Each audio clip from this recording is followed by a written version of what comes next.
ராஜராஜன் என்ன பண்ண போறீங்க? நான் சிக்கன் 65 மசாலா போட போறேன். சொல்லுங்க.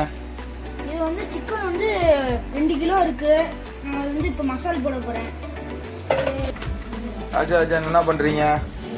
சிக்கனை இது பண்ணி கழுவி இது பாக்க வச்சு குத்தினா உள்ள மசாலா சூப்பரா இறங்கும். அதனால வந்து அதை குத்தி மசாலா போட்டு பொரிக்கலான்னு இருக்கேன். நான் உப்பு ஒரு ஸ்பூன் ஃபுல்லாக சேர்க்குறேன், ஒரு டீஸ்பூன் ஃபுல்லாக சேர்க்குறேன். இது வந்து சிக்கன் 65 மசாலா வந்து 75 கிராமு, தனி மிளகா பொடி மசாலா வந்து 25 கிராமு. இது வந்து இது தயிர் 100 ml. இது வந்து நான் சிக்கன் கூட சேர்க்குறேன். இது வந்து சிக்கனுக்கு டேஸ்ட்டு வந்து சாஃப்டாக கொடுக்கும், சாஃப்டாக இருக்கும். அடுத்து வந்து பூண்டு வந்து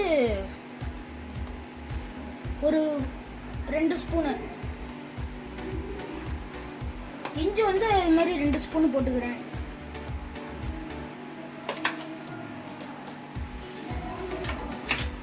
இது அப்படியே சேர்த்துறேன் நான் இதில். அடுத்து வந்து நான் வந்து இப்போ லெமன் புளியிறேன். 2 லெமன் எடுத்திருக்கேன் நான். இதுக்கு லெமன் புளிஞ்சா வந்து செரிமானத்துக்கு ஈஸியாக இருக்கும்.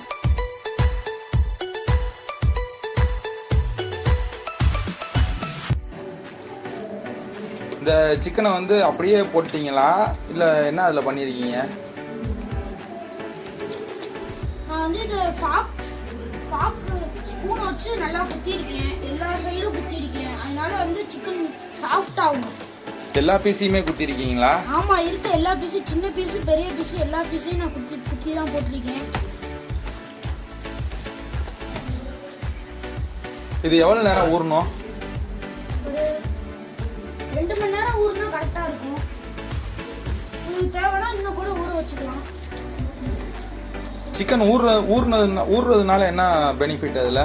மசாலா வந்து உள்ளே இறங்கிடும், அதனால டேஸ்ட் நம்மளுக்கு சூப்பராக இருக்கும்.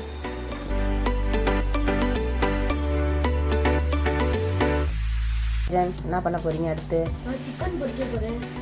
ஓகே. நான் அடுத்து முன்னாடி இப்போ 2 மணி நேரம் சிக்கன் ஊற வச்சுருக்கேன். இப்போ வந்து வாங்க எப்படி பொரிக்கிறதுன்னு பார்க்கலாம். ஓகே.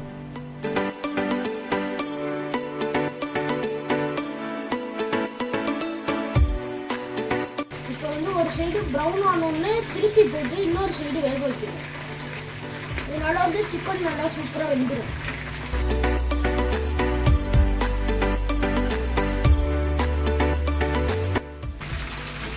இப்போ வந்து சிக்கன் ப்ரௌன் ஆயிடுச்சு.